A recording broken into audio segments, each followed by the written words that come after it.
కాకరకాయ చేదుగా ఉంటుందని తినని వాళ్ళే చాలామంది ఉంటారు కదా. సో ఒక్కసారి ఇలా చేసి చూడండి. నేను చెప్పినట్టు అస్సలు కొంచెం చేదు అనేది కూడా లేదు. సో ఇది అసలు కాకరకాయేనా అని మీకే డౌట్ వస్తుంది.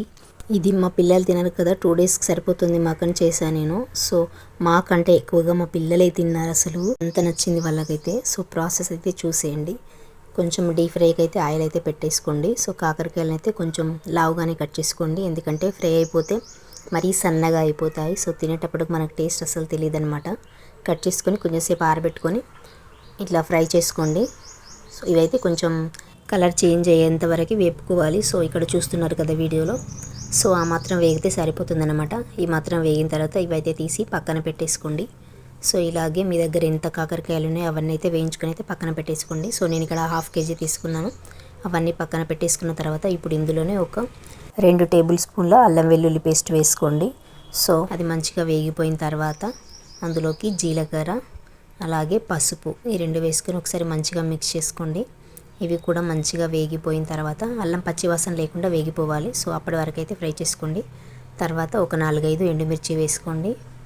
సో అవి కూడా ఎండుమిర్చి కూడా మంచిగా వేగిపోయిన తర్వాత కరివేపాకు ఎంత ఎక్కువ వేసుకుంటే టేస్ట్ అయితే అంత బాగుంటుంది, గుర్తుపెట్టుకోండి. క్రిస్పీగా అయిపోతాయి మంచిగా, కరివేపాకు క్రంచీగా తగులుతూ చాలా బాగుంటాయి టేస్ట్ అయితే. సో ఇవి కూడా మంచిగా వేగిపోయిన తర్వాత జీలకర్ర మెంతులు వేయించిన పౌడర్ ఉంటుంది కదా, సో అది పచ్చళ్ళు కంపల్సరీ ఉండాలి, జీలకర్ర మెంతులు వేయించిన పౌడర్. సో ఇప్పుడు పోపునైతే చల్లారబెట్టేసుకోండి.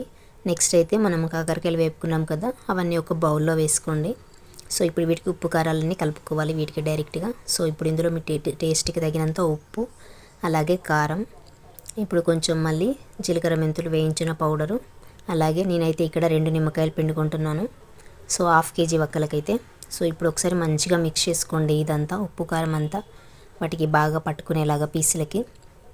ఇప్పుడు ఈ పోపునైతే చల్లారబెట్టుకొని కూల్గా మొత్తం రూమ్ టెంపరేచర్ వచ్చిన తర్వాత పోపునైతే ఇందులోకి వేసేసుకోండి.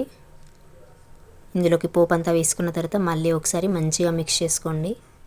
సో ఇది ఆ రోజైనా బాగుంటుంది, నెక్స్ట్ డేకి అయితే ఇంకా బాగుంటుంది, అస్సలు చేదే ఉండదు కొంచెం కూడా, నాది గ్యారంటీ. చూసారా ఇలా కలుపుకొని వేడివేడి అన్నంలో తింటే ఇంకా టేస్ట్ అయితే అదిరిపోతుంది, అసలు ఎంత బాగుందో. అస్సలు చేదే లేదు. తిన్న తర్వాత మీరే అంటారు అసలు ఇది కాకరకాయ పచ్చడినా అని. చూడ్డానికి కాకరకాయ లాగానే ఉంది కానీ చేదు లేదేంటి అనుకుంటారు మీరే. సో అంత బాగుంటుంది. సో నేను చేసిన వెంటనే ఆ రోజే మేము ఇంకా తింటున్నాము వెంటనే. సో ఆ రోజు కర్రీ ఏం చేయలేదు, ఓన్లీ పికిల్తోనే తిందామని ఇంకా నేనైతే. సో టేస్ట్ అయితే చాలా బాగుంది వేడివేడి అన్నంలో తింటుంటే. ఇంకా మా పిల్లలైతే మాకంటే ఎక్కువగా మా పిల్లలే తినేశారు, సగం వరకు మా పిల్లలే తినేశారు. వాళ్ళు తినరేమో, అప్పుడప్పుడు గ్రేవీతో తింటారు, బట్ ఈసారి అయితే వక్కలు కూడా చాలా తినేశారు వాళ్ళైతే. వాళ్ళకి ఎంత నచ్చిందంటే ఇక్కడ చూడండి నేను చేసినప్పుడు ఎంత ఉందో పికిలు, ఇప్పుడైతే చూసారా ఇంతే ఉంది. ఇలాంటి మంచి మంచి రెసిపీస్ ఇంకా చాలా ఉన్నాయి మన ఛానల్లో. సో తప్పకుండా వాచ్ చేయండి, లైక్ చేయండి, షేర్ చేయండి, సబ్స్క్రైబ్ చేయండి.